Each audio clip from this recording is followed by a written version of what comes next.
Hey guys, subscribe for daily content. And if you're shopping for gear, make sure you check out the description for the newest items at some of the very best online retailers.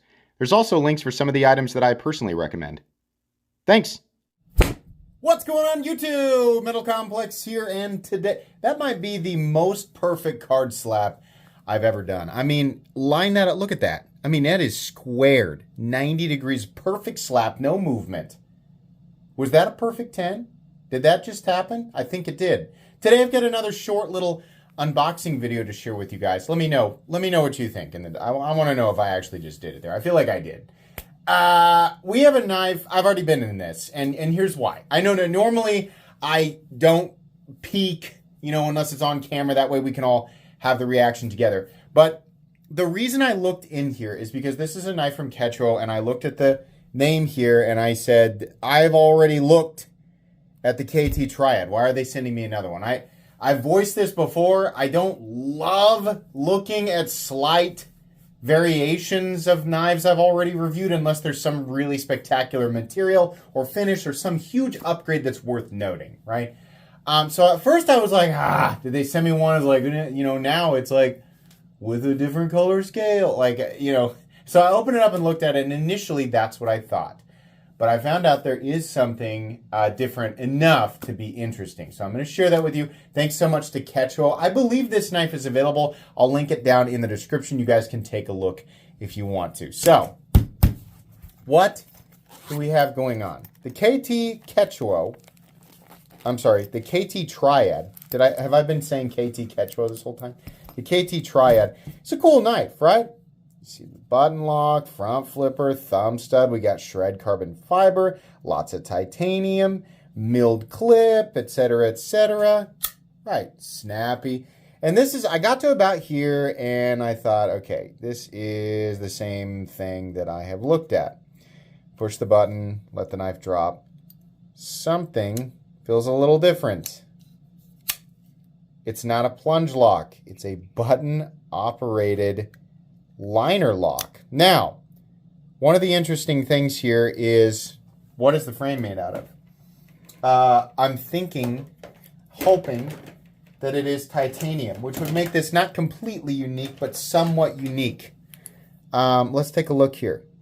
Is that part of the frame? Yeah, it appears to be. You can see right there. I don't see a seam. You see the relief cut? So it's part of the internal frame. Now, as far as whether or not it is titanium can be determined with a magnet, and I'm extending this because I'm looking for my magnet. Is this actually titanium? Yeah. This is a button-operated titanium liner lock. Furthermore, I think... So, hold on. I'm trying to look up here and see exactly where it's engaging. I'm sorry, that wasn't on camera. Right there. It does engage underneath. There was a part of me that thought it might actually be a, like a button-operated compression lock, which is very quickly becoming, popular.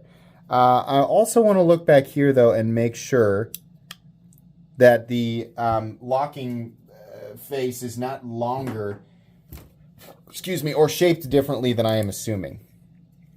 Because sometimes, it might engage more than one way. This appears to just be flat. Sorry. I'm trying to hold a flashlight and look at the lock and the inside all at the same time. Should we zoom up? I think maybe we should. Let's do that. Let's do this together, shall we? Should we zoom up and drop the tone of my voice? Can we see in there? This is interesting. It's going to be really hard to see. Yeah, this does not appear to engage like a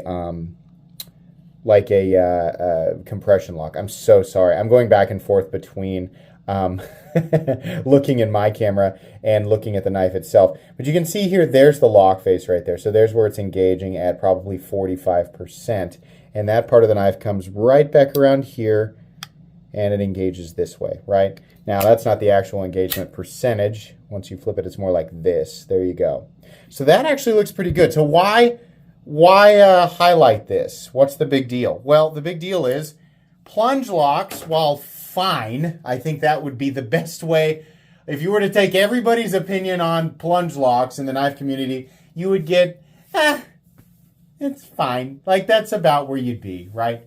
But the reason that people feel that way, at the very least, a plunge lock doesn't make for the best detent. It feels a little crunchy or mushy because the thing is slipping over this cylindrical face, right? Whereas a liner lock or a frame lock typically uses a detent ball, which creates a much more crisp, right? There's an indentation, and then the detent ball slips in there. And so breaking that ball out of that detent hole creates much more of a crisp and distinctive release. It also feels a lot better when you close it. This is beneficial in terms of, the good feelies, right? But also just dependability, like general reliability on deployment, and usually lockup. Very nice. That's actually really great, because the plunge lock version, after I had used it and carried it for a bit, I didn't love so much. And while it was fine in terms of like my general triple tap test, which is just a few light taps, like the reason I don't go out and do the thing where I like bash it against a fence and I'm like, yeah, the lock's crap, is because I don't believe that that's a good, test for determining lock strength, because it's an unrealistic circumstance, right? How realistic is 3 light taps against a plastic Home Depot table with some vinyl upholstery on it? Well, it's not so much that I think people are going to be like, whoops, whoops, whoops. It's because sometimes while you're using a knife the way that you're supposed to be using it, the blade can get wedged between 2 pieces of material, right? Maybe it's wood or something like that, and it can kind of get stuck. Pressure on the spine can then be created while you're pulling it back out. The reason that I use this specific example is because the only time in my life that I have had a lock disengage on me was by doing this. I can't remember the exact circumstances, but I know it was wood, and I know that the blade was trapped. Not from misusing it. I think I was honestly trying to dig something out that was stuck between 2 2x4s, if I remember correctly. And it got stuck, and as I wiggled it back and forth, the blade disengaged. Now, this isn't impact, it's just pressure on the spine. So, personally, all I look for, and you can look for something different. You can believe that a test that, uses a lot more force, right? It's, a cave person beating a knife on a, 6x6, right? If you feel like that's a reasonable test, that's up to you. You can make up your own mind. But for me personally, if the lock can survive a light triple tap, then it's going to survive, generally speaking, anything that I am going to use it for, which is just basic stuff, right? If I want something that's going to survive anything harder, anything more intense, I will use a fixed blade, because I want to keep my fingers. I don't even want to risk it at all, right? With a folding knife, it's just not worth losing a finger over in the craziest situation. I'm personally not willing to roll the dice on even the strongest locking mechanisms, right? The cold steel triad lock, yeah, you know what? I'd rather not roll the dice on it. I believe it's strong. I believe it's amazing. But if I'm doing something where I'm like, this might cause me to lose a finger because it's a folding knife, I will use a fixed blade. Probably more likely I'll use something like a hatchet, right? Personally, I value my fingers way too much, right? And the number of times that I have slipped and cut myself on little things here and there, I try to be careful about that. So when I use a knife, I try to use it the way that a knife should be, at least by my own definition, which is pretty commonly shared. A knife is a cutting tool, so a knife will cut. It is not a hammering tool. It's not a prying tool, and it's not a screwing tool. So I don't use it for any of that stuff. I use it to cut. But, every now and then you find yourself in a little bit of a weird situation. Why am I going on and on about this?